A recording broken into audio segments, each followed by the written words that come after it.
Okay, I'm going to be cooking some oxtail, and I'm going to show y'all guys how to cook some real Jamaican oxtail. Now this is the oxtail. As you can see, it's cut and trimmed. Normally it's good to get it from a butcher shop because they will cut it and trim it for you. As you can see, I also do a little trimming myself and cut off a lot of the excess fat that's off it. Even though you trim and cut, you'll still have a lot of fat. You want to go ahead and cut the fat off also before you cook it. So this is about 8.5 pounds of oxtail. What I'm going to do, I'm going to put 1 teaspoon of meat tenderizer and the oxtail. I'm going to put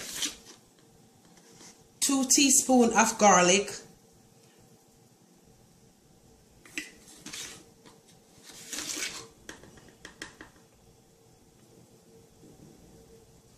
I'm going to also put 3 teaspoons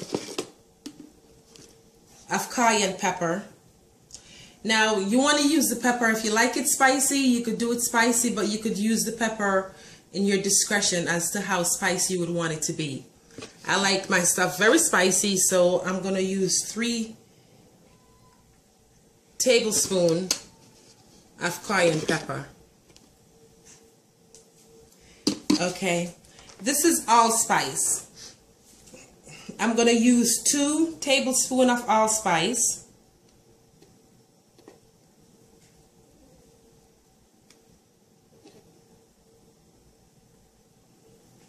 It's okay if you get a little more in there, that's fine. And I also use adobo seasoning salt. It doesn't matter what seasoned salt you use, I just use adobo because I just rather the taste of it. I'm going to put 5 tablespoons of adobo seasoned salt.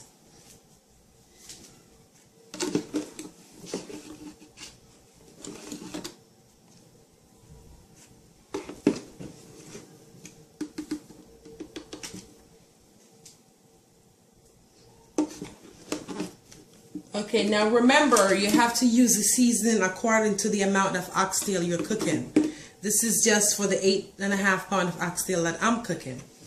Then you have the browning. It doesn't really matter what browning sauce you want to use. So you're just going to add some browning in it. Now you could add the browning according to how dark you want your oxtail to be. If you want it on the lighter side, you add less. If you want it on the darker side, you will add according to how you want it to be done. Once I'm finished adding the browning, then I already have seasoned veggies that I already cut up. I have onion, I have fresh thyme, I have red bell pepper and green bell pepper. I also have some scallion cut up in here. Now in the store, as I said before, it's called green onion. As you can see, when I did it in the rice and peas, I didn't cut it up. I put it in the entire thing in the rice and peas. But when you're cooking the oxtail, you want to cut it up in small pieces. You want to cut up all your veggies in small pieces. Right now I have 1 bell pepper, green, 1 red bell pepper, 1 large onion, some thyme, and 4 scallion. Now, it doesn't matter how many veggie you cut up. It shouldn't change the taste or make it any difference. It all depends on how much veggie you would like to use. So don't get so caught up in figuring out how much veggie I use or did I use too much. It does not matter how much you use. Just as long as you have the veggies in there, you should be fine. If you like a lot of veggies, use a lot of veggies. If you don't like a lot of veggies, then just use a little amount of veggies. Now what I'm going to do, I'm going to go ahead and season everything up.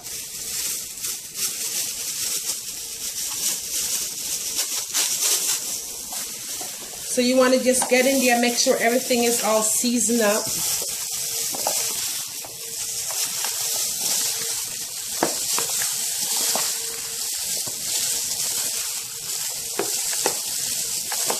Get everything all nice and mixed up together.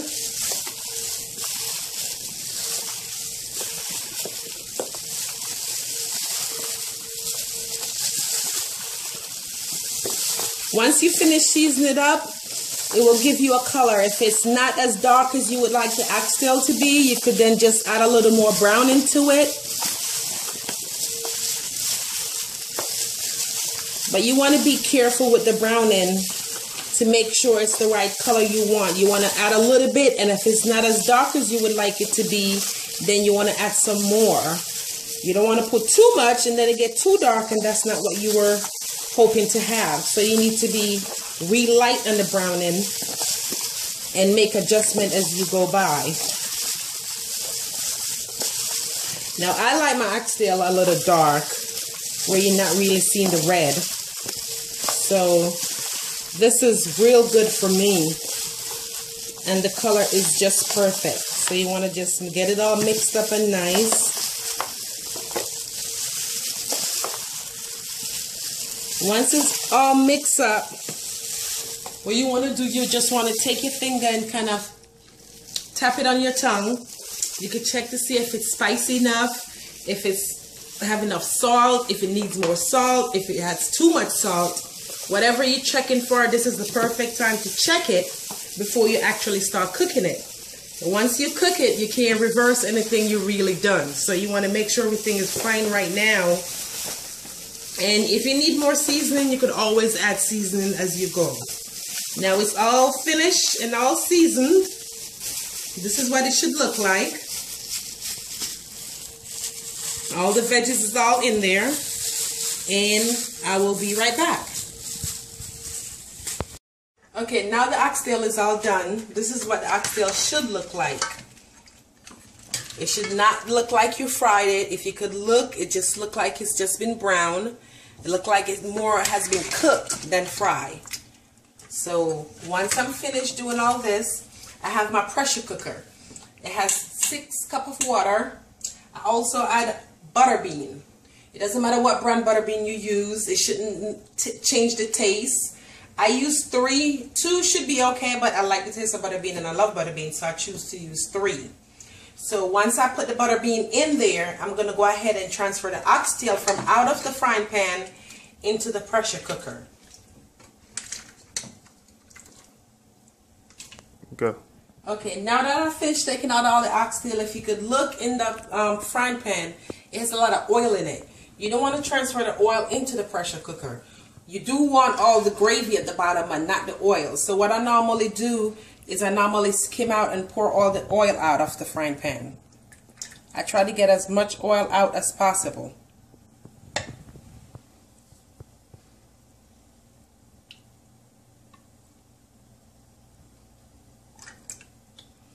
Until I get to just pretty much all the sauce and the gravy that's left over from doing the oxtail. You want to transfer this into the pressure cooker, but not the oil. So once I got all the oil out, I'll go ahead and pour all the sauce into the pressure cooker. Once I'm finished putting it in the pressure cooker, I'm going to go ahead and mix it up.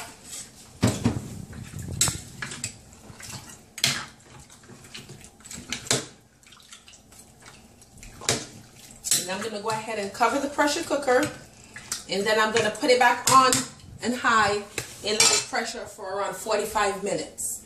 As I said, remember, it all depends on how much oxtail you're cooking. You're going to have to make adjustment for the time you pressure it. You always want to try to pressure it maybe less and then check it, and if you feel it needs to be pressure cooked some more, then you pressure cook some more. 45 minutes normally is good enough to pressure this oxtail. So I'm going to start off with 45 minutes, and I'll see you right back.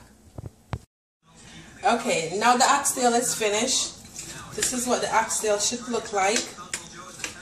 You have to check to make sure it's cooked. If you could take a good look at it, you could see